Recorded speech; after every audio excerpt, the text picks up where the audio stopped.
I can guarantee to you, money back and everything, that I make worse choices in potential significant others than you do. If you thought crazy stuff only happened to me when my family was around, you'd be sorely mistaken. I've always been a magnet for crazy, especially during the school years. As most of you know, I've been studying Japanese for a very long time, like since freshman year of high school. And, I was like, what? I don't know. How old was I then? Like 13? Question mark? I don't, I'm terrible with numbers, but I'm 26 now, so it's been a long time. Before Japanese, I studied Italian. And then when I got to college, I started to meet all the international students. I was like, you know what? I'm going to learn all three major Asian languages. And you're probably like, there's more than three, but I'm going to say Mandarin, okay? Mandarin, Chinese, yeah. We good? We good now? We good now? We good now? Mandarin and Cantonese are like two major Chinese languages. So when you say Chinese, that could be a lot of things because it could also be different dialects like Fujianese or other things as well. Most people don't know if there's more than one Chinese, or they just assume Mandarin because that's the Beijing. That's what they speak in Beijing. That's what more Chinese people speak. Now, I originally had planned on learning Japanese and then Korean and then Chinese, but I met a girl freshman year that I really, really liked, and I decided I was going to learn her language. Don't ever do that. Don't learn language for a girl. Don't do that. I hate Chinese now, but more for other things. Like I don't mind learning languages, but when I'm forced to learn them, then I don't like them as much. When I was forced to learn Chinese in order to graduate, it stopped being fun for me. But really, I should have known freshman year that it was going to stop being fun for me. It was gonna stop being fun for me very, very soon. Very, very soon. This girl is the one that I told you about before with the round, and she did the round. So you're gonna hear a lot about her in this episode. I'm not gonna name names, obviously, because that would be mean. Though by the end of it, one of these stories, you'll kind of get a grip. So let me just tell you. So this is a girl. I started to learn Chinese for her, basically, like just for her. And we actually got into an argument freshman year this one time. And one of my friends, he had a bunch of caution tape. I don't know why. I don't know why he had caution tape, but he was like, "Here, you want it?" And I was like, "Yeah, I got an idea." And me, smokestack shirt, partner, and somebody else. Valley of Ageria, as you know. I met Valley of Ageria because of this girl, because she was roommates with her friends. And Valley of Ageria distracted her while I went outside with smokestack shirt and partner. And I think a fighting penguin was there too. And we wrote in the field behind our dorm in Chinese with the caution tape in the field so she could read it from the third story lobby window, "We are good friends." And now, you might think, oh, that's really cute. And then when Valley of Ageria, when we gave Valley of Ageria the signal, she brought this girl to the window so she could read it from the window. And this is going to tell you right here, first of all, how stupid I am and how much I should know that gestures like this don't work for some people. Like, Her first reaction upon seeing this in her native language written out in caution tape from the third story window in the field was, "Tell him to clean that up." There's a picture that someone drew that I used to have up on my wall in college. I can't find the original picture. I know I have it somewhere, but I can't find it. So I just downloaded a picture of it that I took off Facebook, which will be like, and we have this running joke. All right, so way back in the day, there was an episode of Johnny Bravo that has stuck with me to this day because when we were in Japan, it was playing, and Fuzzy, my friend Fuzzy, he had to leave the dinner table of our host family because he couldn't stop laughing. But there's one episode of Johnny Bravo where some guy in town is like insulting little rat doggies, as he calls them, like chihuahuas and stuff. And he goes, "I like punting little rat doggies," and he just shoots this fucking dog like into the stratosphere, and it's gone. And we had this running joke that there was actually a war going on between me and this one mean Chinese girl, and it was me and all the good Asians versus her, because I'm Mama Hawk, I oversee the battlefield from like the sky, and it was me and my army of good Asians versus this mean Chinese girl and her army of evil Asians, and her weapon of choice was to punt puppies at people. You go, and so my friend drew this stick figure drawing of me as a bird flying overhead and a bunch of really tall, happy Asians, and then this one evil girl kicking chihuahuas that were on fire at us and shooting them like mortars. And this one time, because Valley Vajiria lived with her, this girl's friend, she heard out the window this noise, and actually it's more of a she heard this from outside. She was like, holy shit, she really is punting puppies at this building. And it kind of stuck with us for a while. I really wish I could find, I'm gonna find that picture one day and I'll show it to you guys. I swear it exists. One of these days I'm gonna find it and it's gonna be awesome. Because the version I got now is really, really tiny. I don't think you'll be able to make out any of the details. Also, this girl in particular, it's not like I didn't do anything for her. Like during the semester, like winter break, she went back home to China and something went wrong with her visa and she was trapped there. And I spent most of my time, like the first 2 weeks of class, second semester, trying to get her home and like talking to her advisors and whatever for her, because for some reason she wouldn't message them, she would just message me. So I ended up being the middleman.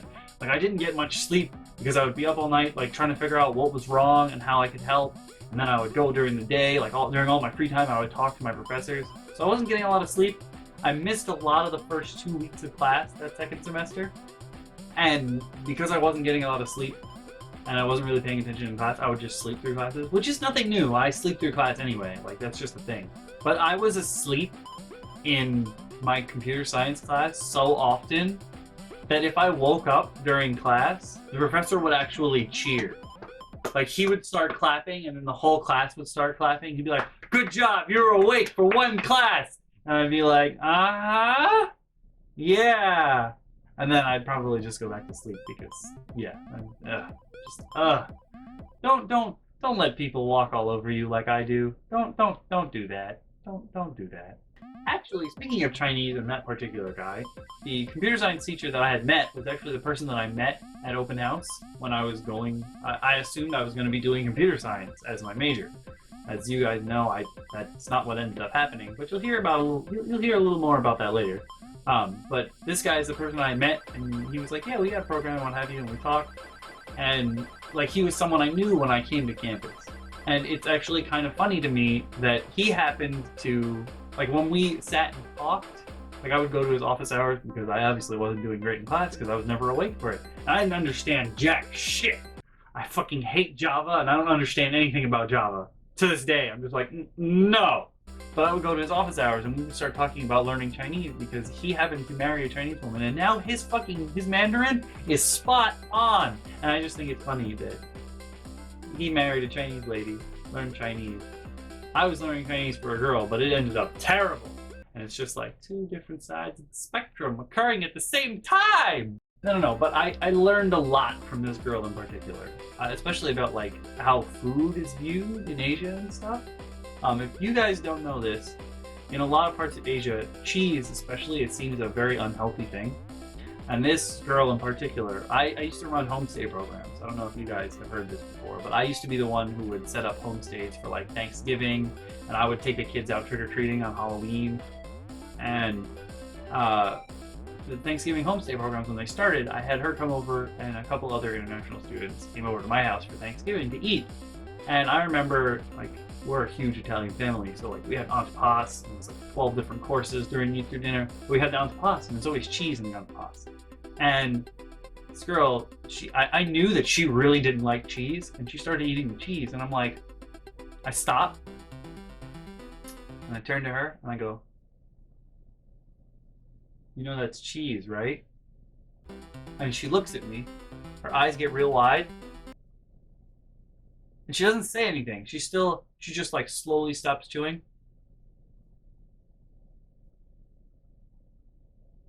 And she just goes, blah! And she spits it all out over the table. And I was like, That was not the reaction I was expecting. Normally people use a napkin and they but you could all over the table. Whatever. She also taught me during school that stupid people can't be helped. So me and Valley of Ageria, we used to take international students to the pool that didn't know how to swim, and we would help them learn how to swim. And because we had a pool on campus, I mean, why not? And this one time we brought her. She didn't really know how to swim, and her two friends that were Valley of Ageria's roommates. One of them is also an awful person, and one of them is like the sweetest, kindest person you'll ever meet. So we were helping her learn to swim, and then the one girl that I have trouble with, obviously, I don't know if you want to call it trouble, but whatever. She also didn't know how to swim, but she refused to let us help her. And this one time I was like, give me your hand. And she was like, no. And she kept walking. And the way our pool works is it's set up in lanes, but it's like as you go further down, like as you go further along in the lane, the floor gets lower. And so I'm like, give me your hand. You're going too deep. Give me your hand. Come here. And she was like, no, no, no. And she kept walking backwards. And I was like, if you keep walking backwards, the water gets deeper. And she was like, no, I will not take your. And she just went down. She goes, I will not take your. Blah, blah, blah, blah, blah. And I was like, yeah, okay. And I had to paddle over and grab her and pull her back into the water that she could stand in. But like, I understand now that you can't help stupid people. And I should have taken that as like the ultimate sign, like, stop helping. This is not gonna work. This is not gonna work at all. I should have taken that as a sign. I also probably should have let her drown, but I mean, that would be wrong, so no. Now, this girl and I did everything for this girl freshman year because I'm a lovesick puppy and I'm really, really stupid and I don't listen to people when it comes to relationships. I just don't listen to other people. I gotta learn on my own. I gotta get stabbed in the heart a million times, that sort of thing. I did not know that this girl had a boyfriend for the longest time. And then she told me and I was like, what? And I just, I felt so bad. They were like already a married couple, but not actually married. Like they shared bank account and credit card info and what have you. And I was like, no, that's too much. No. And by then, I had already kind of got a grasp on this person is not a very good person. You should probably stay away from her. Like you should probably stay away from her. Now, I met this guy for the first time. Okay, he's actually a really nice guy. I met him for the first time because he came to visit her at school, and he brought her a sushi platter. I don't want to be too stereotypical, but I'm 90% certain he works in a restaurant. But he also does computer repair on the side. And he brought her a sushi platter that he made himself. Like he hand rolled all the nori and he fitted everything in there. And for some reason, he had been cutting it with a box cutter. And apparently during the process of that, he cut a hole in his hand. Like it wasn't like a little line. No, he cut a hole in his hand. And he had a whole bunch of gauze pads like taped over it. And he was bleeding through them. Like, it was a pretty big hole. He should probably have gotten that checked out. And when I met him, like, he was bleeding through the gauze pads. And I'm pretty well prepared for things. Like, my stuff might be old, the medicine cabinet and what have you. But we got stuff, at least. So I was like, do you need a Band-Aid, man? Do you want something? Like, I have disinfectant and what have you. Do you need something? And he goes, no, and the girl, she's holding this sushi platter. She puts it down. And as I ask him, and he's about to be like, yeah, sure, I could definitely use a little help, considering I'm bleeding all over the place. She puts down the sushi platter. And she turns, and she sees that he's about to answer, like, yes, I could use some help. And instead of being like, yeah, that would be great if you could help him, she goes, no, he is fine! And he just kind of like shrunk away and stared at the sand. He was like, okay, I'm good. And like at that point, it was very obvious to see that he should also not be with that girl. Like, just leave her. Run away. Run away. She is no good for anybody. No, run away. If you're bleeding and your significant other is like, no, he's fine, you should know that's not a good relationship for you. And from that point on, I really wanted to sit him down and talk to him and be like, bro, Get the fuck out. Get the fuck out. But I couldn't do that anymore because he knew that I had liked her previously, so he assumed that I was going to break them up so I could have her. But I don't want her. I don't want her anymore. I don't want you. I want you to be free because you're obviously a nice person. So just fucking go, man. Go! It's not like... I'm not going to say she was useless, but she wasn't very helpful, I tell you. So, like, I did really stupid things for her. I walked all the way to the supermarket and carried back 2 24-packs of water for her to our dorm, which is at least a mile. And, you know, I have no upper body strength. So I can only imagine what this poor guy has had to do for her up until then, and I'm pretty sure they're still together now because he doesn't seem like the type to be able to run away. Maybe she broke his legs, I don't know. And she's not very like, you help me, I help you. Like freshman year, all I wanted to do was learn how to do laundry. Like my mom refused to teach me, and I was like, all right, if I help you out with this stuff, if I help correct your papers and crap, will you teach me how to do laundry? And one day I had like a huge sack of laundry, and I was like, can you teach me how to do laundry? And she turns to me and she goes, why would I do that? I wouldn't get anything out of it. And I was just like, bitch! Now, on the bright side, I did meet Valley Vajiria because of her, who's, you know, one of my bestest friends, like of all. Her and Crazy Bacon are like at the top of my list for bestest friends ever. That's not to say I don't love, you know, Grim and Knox and Jack Bauer. They're bestest friends because I like Crazy Bacon keeps moving. He just always stays there. I'm like, I can tell Valley Vajiria pretty much anything, and she'll be there for me. And also her parents have like sort of adopted me, but not really, which is awesome because, you know, my parents ain't the best parents, but yeah, nobody's perfect. Nobody's perfect. But like into our college stay, I think in our junior year or so, this girl, she was still sort of friends with Valley Vajiria. Not me anymore.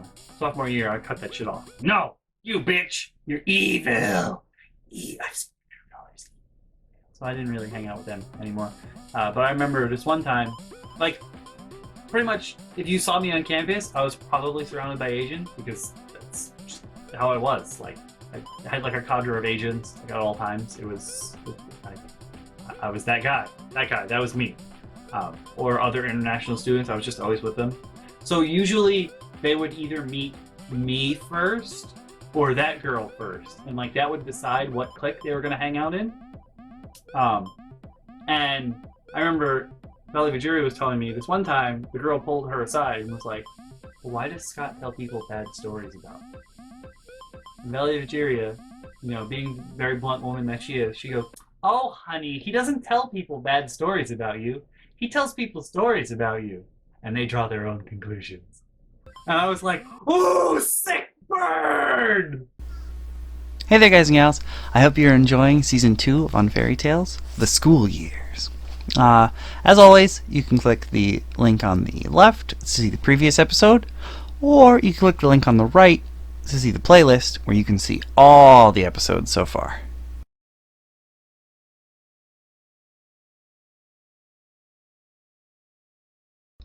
More so than just with cheese, I had a lot of food-related adventures in college.